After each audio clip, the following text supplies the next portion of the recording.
from the outside, Sennheiser's freshly minted Momentum 5, let's be honest, looks like a doppelganger of the previous generation.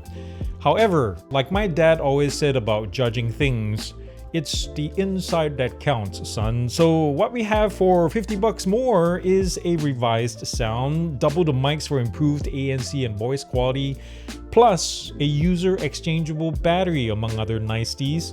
So TLDR, the M5 is mostly good news, except for one legacy problem that just won't go away. Let's discuss. And yes, I chose the wrong shirt today and it's cold, and yes, you can see my nipples. The Sennheiser Momentum 5 retails for $400 and it comes in 3 colorways. There's black, this white version, as well as a new colorway for this model, denim, which looks absolutely fantastic. 42mm dynamic drivers in here doing all the grunt work. We'll talk about SQ later on. Bluetooth 5.4 on board with AAC, SBC, and aptX adaptive. Now, Sennheiser also says that the system will be firmware upgradable to Bluetooth 6.0 at some point in the future, which means it's some nice future proofing there.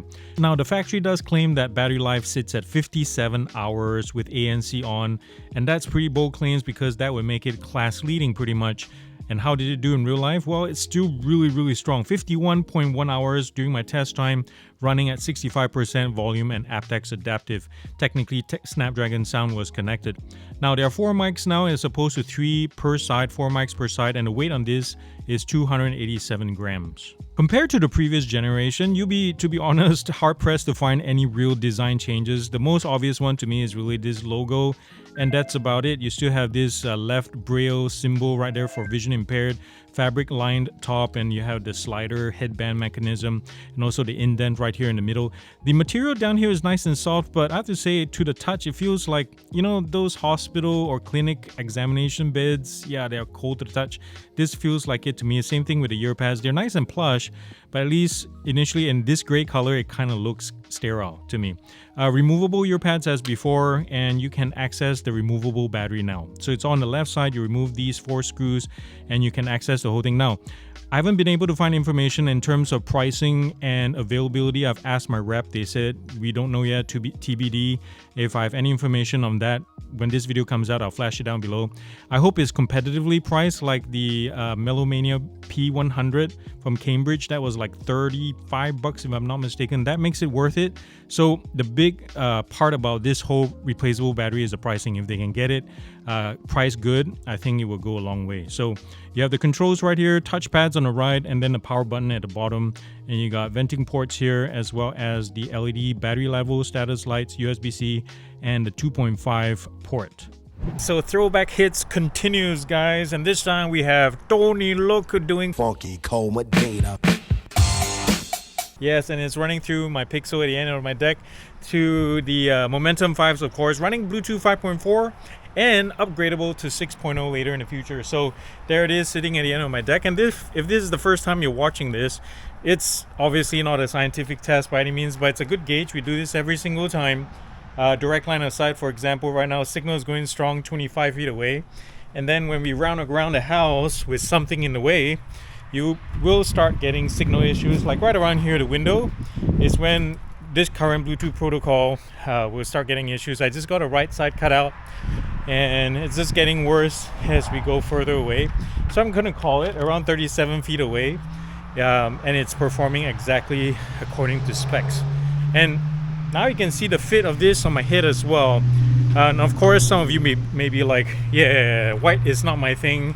Yeah, this is more like for stormtroopers or something, but it fits so nicely on the head, guys.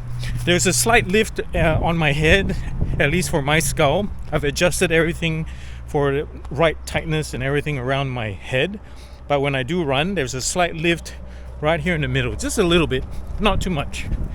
But otherwise, these things are really nice.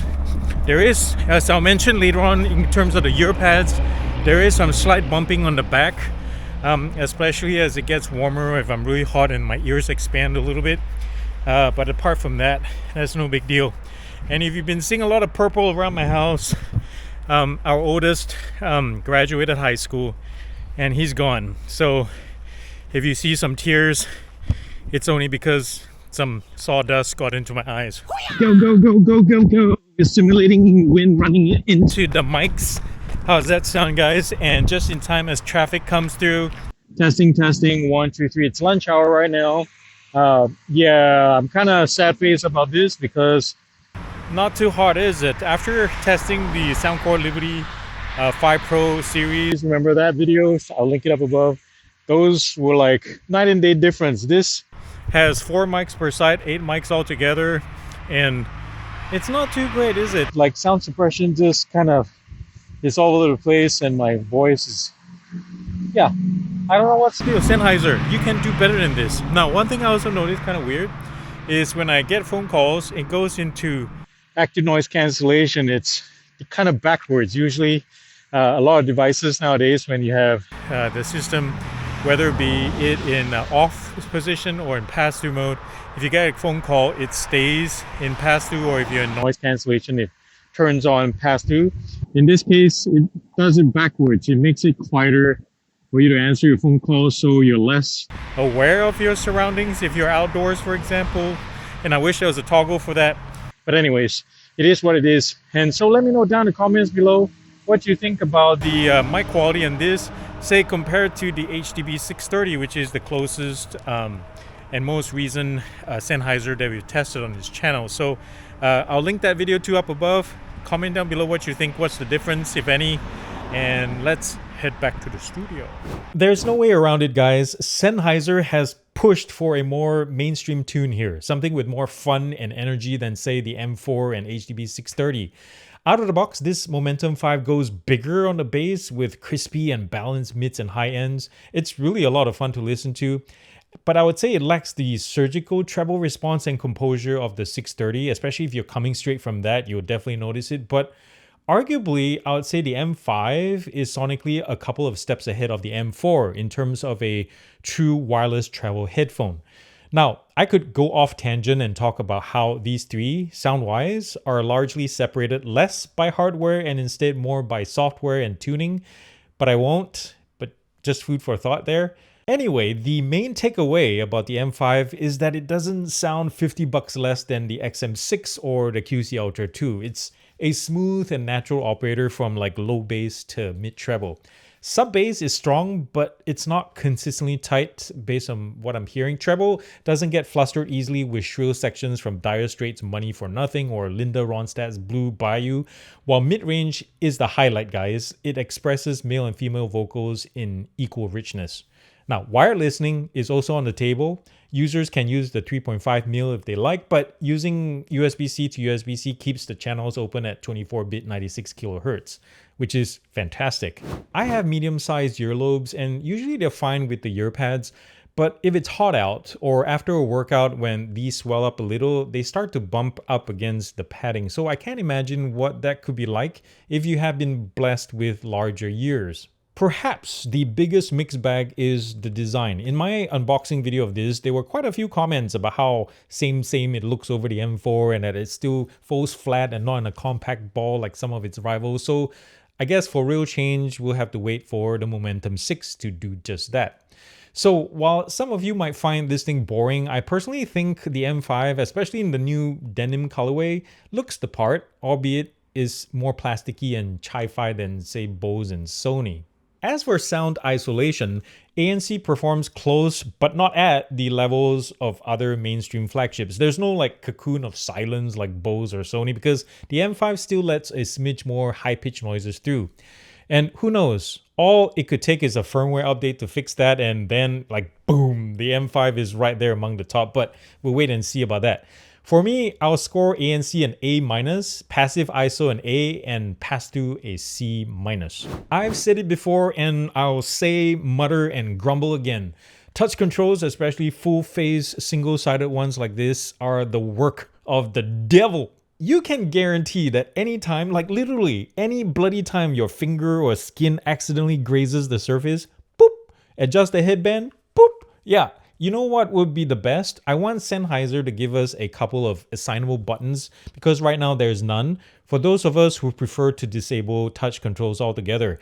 And also put the buttons on the left side so that folks with no right hands can use them as well. As we saw earlier, with the introduction of a more mass market sound, I'm sure I am not the only Sennheiser fan that wished the company had given us more power controls rather than the simple 8-band fixed EQ. It's fine, but after getting a taste of that kind of granular control in the HDB 630, it's a pity it wasn't included in the M5. Now, my absolute biggest beef with the M5, and really pretty much every flagship Bluetooth Sennheiser for the past few years, is hardware related. And I'm not sure what causes it exactly, but hear me out here. So scrolling through forums, it's evident that the issue has been plaguing random devices for years now with no firmware fix in sight. So what it is that each time the headphone is powered on, ANC, pass-through, and the touchpad, they stop working or they don't work at all to begin with. And changing ANC settings in the app does nothing, whereas toggling touch controls off and then on again finally does initiate the pad. And in search of a permanent fix, I tried rebooting, factory resetting, and even used other phones, and none of it made a difference. But then I came across a thread where the users talked about disabling on-hit detection. And this, my friends, solved my problem 1000%. Except now things like wear detection and auto power off don't work. So could it be that the wear sensor is wrongly calibrated from the factory? I don't know, maybe some of you might know better. Comment down below and let us know. Don't get me wrong, 400 buckaroos is a small ransom. It's not chump change by any means, but a $50 generational increase, especially in the year of a memory crisis, a war, and expensive gas, I have to give Sennheiser a pat on the shoulder for upping the objective value quotient here. And let's not forget about the user-replaceable battery too, which if anything will make right-to-repair advocates pee their pants with joy. As long as everything else on the headphone doesn't die, I guess the idea of at least doubling the life of this thing with an extra battery or two plus new ear pads if you have to change that out sounds like a positive proposition. And of course, true progress would come in the form of upgradable drivers, chipsets, and chipboards, but you know, baby steps, I guess. In short, the Sennheiser Momentum 5 moves the ANC needle this much closer to other flagships. There are thoughtful future-proofing measures built in as well. The case upgrade is also great, while the soulful and welcoming sound and EQ is contentiously more mainstream. And this is countered by a physical aesthetic that's getting a little bit long in the tooth, and the controls and long-lived bugs should really be addressed at this point. And the latter is why I'm knocking some points off the performance score, by the way. Now, if you're coming from the M4, I don't see the need to upgrade, maybe, possibly, but the SQ and battery life alone might be worth it if you're moving laterally from, say, an XM5, XM6, or Bose. Well, that, ladies and gentlemen, was my take on the Sennheiser Momentum 5, and I'm sticking to it, dang it. And thank you guys for watching. You're the best audience ever. And thanks to Sennheiser for playing as well and entrusting me with this unit to share with you guys. And if you'd like to see more content like this and more nipple action, feel free to subscribe, like, and reshare this channel with your friends. And remember to do something loving and kind for somebody in this world, because guess what?